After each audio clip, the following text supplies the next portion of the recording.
Hello, ladies and gentlemen. All right, so today we're going to be talking about something that's been kind of bothering me lately, and that is the concept of going without vice. Now, we all have a vice. You can say that you don't, but I would say that you do, because most people do.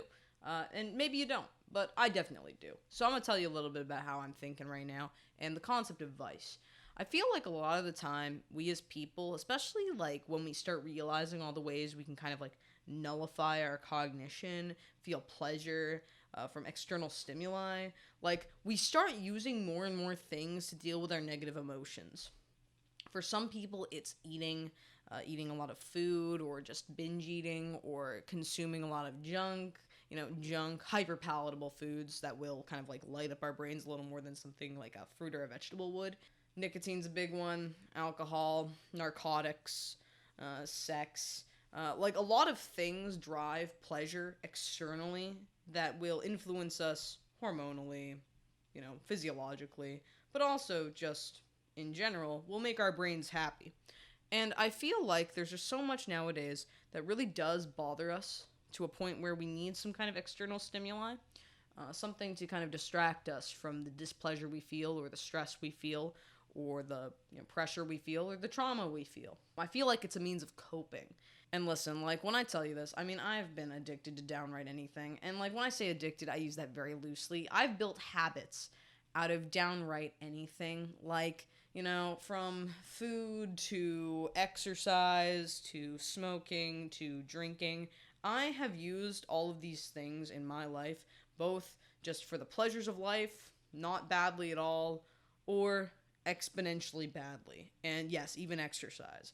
I've lived a really weird life where I've somehow managed to take even the healthy things and turn them unhealthy. Like, I'm not even kidding. It's just stupid. But the reason I want to talk about this today is because of the potential benefit of taking a break from your vices, and what I think is kind of nice about it. And, this is coming from somebody who's indulged themselves in the extremism of basically everything, other than like heavy narcotic usage, like any narcotics or anything like that, or maybe sex, because I don't get any, but like you know what I mean, okay? Like like food. Like, I love food. Food's great. We all love food, but you can go too far with food, or not eating enough food. Hey, another thing, exercise. Exercise is great, makes you feel good. There's a point where the exercise is not going to benefit you in the way that you think, and maybe you should tone it down a little bit, or tone it up a little bit. Sometimes you don't want to work out. Sometimes you don't feel motivated to work out. Well, yeah, you might not feel motivated, take a break, but then you don't want to never work out again, right? Same thing with smoking. Smoking's a really big one right now. Regular cigarettes or vaping. Vaping is a big one. I never quite understood that. I never quite understood the concept of vaping, though, because, I remember in 2017, I was still in high school, we had those e-cigarettes. They would just explode in people's bags. Lithium batteries, shake them around a little too much. They're not the most stable things, especially with a new product like that coming out in, like, 2017. Yeah, not the best idea, so I was never particularly inclined. But, smoking, in general for some, vaping, cigarettes, whatever the case is, other things. And then also you got drinking. And drinking is probably the most readily available, easily accessible, and downright diabolical thing you can involve yourself in, because it's legal. Everybody does it. It's socially normalized. And it can be pretty neutral. Like, I don't think that it's going to kill you to drink one beer. As I have to preface for YouTube, for like a legal drinking age. At a legal drinking age, but you know what I mean. Or drinking glasses of wine, or whatever. Not overly indulging in alcohol, or, whatever. But at the same time, I feel like we all just take things too far. And when it's not with those things, we take something else and take it too far. We take habits and make them coping mechanisms, and then those coping mechanisms become toxic, and then we become addicted to them, or we become habitualized by actually doing these things, which is also not good. We become reliant on these things. And the big thing I want to push today is, no matter what the vice is, it's reliance. You being reliant on that thing. And obviously this video does bypass, as many of my videos do, the physical addictions that may happen if you overly indulge so much to a point where you're like a severe alcoholic, or you're physiologically reliant on a substance to survive. That's different, then you need professional help. But in the grand scheme of things, a lot of us are kind of like on the lower level of that. We're not really super duper addicted to a point where it's going to kill us if we stop drinking alcohol. In fact, it'll do us some good.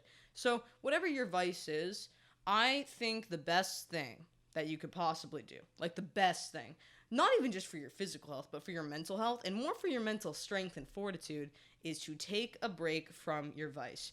You might be surprised on how little it's actually going to affect you. I don't know about you, but I'm going to use alcohol as the best example.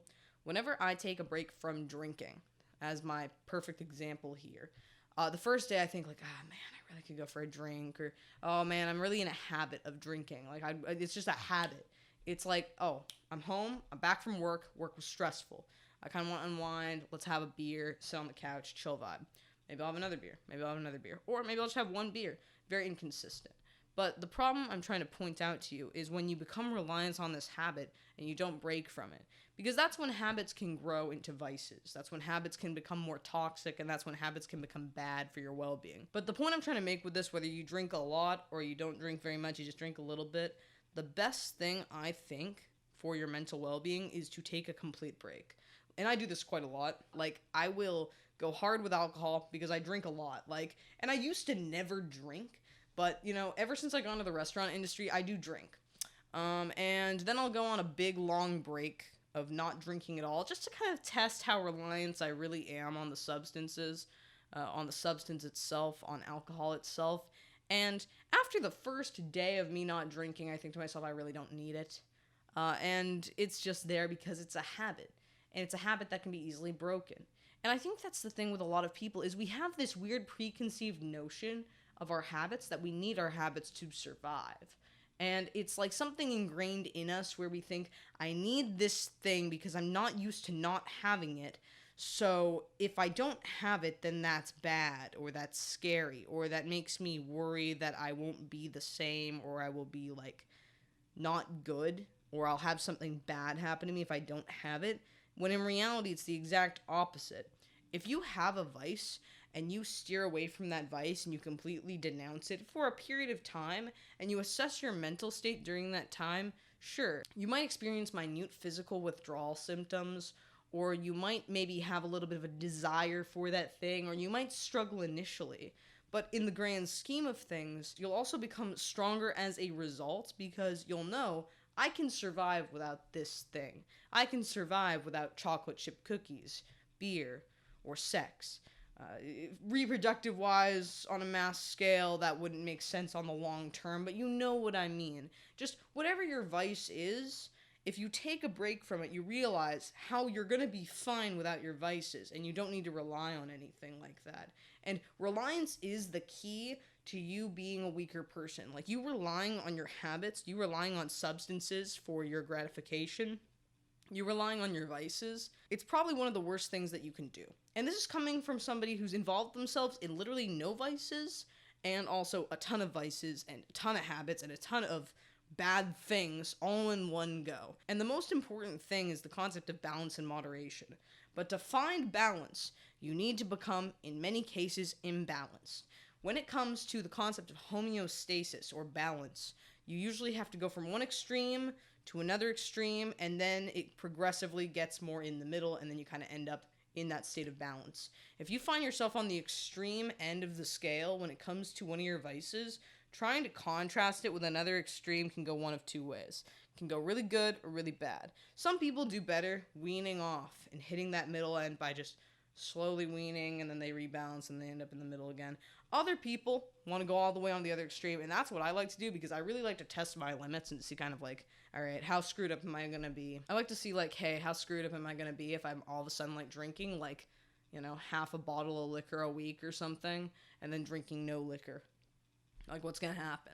And once you realize that the withdrawal symptoms are minute or non-existent, or, nothing actually happens when you steer from your vices, and in fact, you only hit a benefit by, like, saving money or saving time. Time's a big one. Or by saving your energy or something else. Because, obviously some of these vices do throw off circadian rhythms and cause sleep impairments and whatever. Once you steer from being involved in your vices to having no vices, or you kind of just hit this point where you eventually are no longer involved in what you are currently involved in. Like, you are no longer in the habit of using your substance of reliance. You can kind of assess where you're at without it. like how you feel mentally, how you feel physically. And if you feel bad and you've been using this vice to kind of like get away from the bad feelings, that's bad. That's a reliance. That's when you know that something's up. But if you've also just fallen into the habit because it's easy, it's like a de-stressor, it's a minute thing in life that you just keep adding to and adding to and adding to, and that vice of yours has gotten a little bit out of control, then it's something you can help control for, help realize when you go too far with it. And again, you not involving yourself with it will allow you to rebalance yourself and then kind of be able to take things in a more moderate direction next time. Or if you go out of control with it again, you can at least learn to pull back because you've done it before. So controlling yourself with your vices is probably, in my opinion, one of the best things you can do. And at least testing your limits when it comes to the limits you've already tested, but in the opposite direction. I think that we've all had, as adults, a night where we drink too much, and then we wake up and we're like, man, I thought I'd be way more hungover. And then we feel like we can push it more. Or, and maybe this is because I'm young and I haven't been drinking that much, like, throughout my life. I've only been drinking, like, for a few years, consistently. And I've been very on and off with that throughout the years. And even now, it's still one of those things where I do a lot of it, but I don't feel like I need it. And I oftentimes just, if I feel like I do start needing it, that's when I pull back and I don't tell myself I'm going to get it. I feel like the best thing we can do for ourselves is not push ourselves in the wrong direction when it comes to our vices, and learn to hold back and learn to actually denounce all vice, or all the things that we perceive as things we are reliant on or as vices, but for us to remove them entirely from our lives and see where we're at mentally and see if we cope well and see how much we miss them and how much we feel like we need them. Because that's when things start getting serious. That's when we start hitting addiction levels of reliance. That's when we start hitting an inability to cope in life without our vices. And that's when things become supremely negative. And that's when we also feel like we're weaker, because we need something external to gratify us to keep our internal mind or our internal body going. Again, I just kind of wanted to talk about this a little bit. I think it's good to take a break from your vices, and if you know you have an issue with something, eating, ordering fast food, drinking, undereating, over-exercising, under-exercising, being lazy, watching Netflix, smoking, vaping, whatever it is, taking a break from that. Social media is another big one. Going through TikToks is a big one, Gen Z. Now, come on. Also Gen Alpha. But no, everybody on TikTok. Everybody's on TikTok these days. And again, it's an hour or two a day. It's scrolling and scrolling and scrolling. Like, you have a vice. Or maybe you don't, but a lot of us have vices. I think it's just best for us to try and take a break from our vices and see how much we rely on them, and also see how much money we can save, how much time we can save, and how much better we can feel without them because we don't rely on them. It doesn't mean that we'll never be able to involve ourselves with them again, but it just means we can assess where we're currently at when it comes to how reliant we are on things that we deem our vices. So if you recognize that you have one, I do implore you to actually take a break and see where you're at in life, and then look at yourself, look in on yourself and think, hey, where do I want to be with this? Do I actually want this to be a part of my life consistently for the rest of my life? Or am I going to actually be one of these people who actually puts their foot down and is stronger than what they rely on? So that's the video. I kind of wanted to talk about it a little bit because I'm taking a drinking break for a while. I just kind of wanted to relax and see where I'm at, and I feel pretty much the same. But the problem is there are a lot of instances of time where I could delude myself, and I try to think about this really seriously. I could delude myself into thinking that I need to drink to just get through the day, and that's when things get bad. So I always try and withhold a certain vice from myself just so that I can kind of see where I'm at with it. And then if I feel like it's something else, like social media or smoking or whatever it is, I try to withhold that entirely just so I can kind of see where I'm at with it and see if I can be okay without it. Because if I can be okay without it, then there's really nothing that's going to stop me other than myself. So anyways, I know that sounds stupid, but that's the video. Tell me what you think in the comments below. Do you have a vice? You obviously don't have to talk about your vices in the comments below, but if you are so inclined, by all means do. Kind of, give off some tips on how you can withhold from your vices if you find that you have a specific issue with stopping the flow of such a vice. But, yeah, tell me what you think in the comments below. And that was the video. So I'll see you next time, my people. Slater.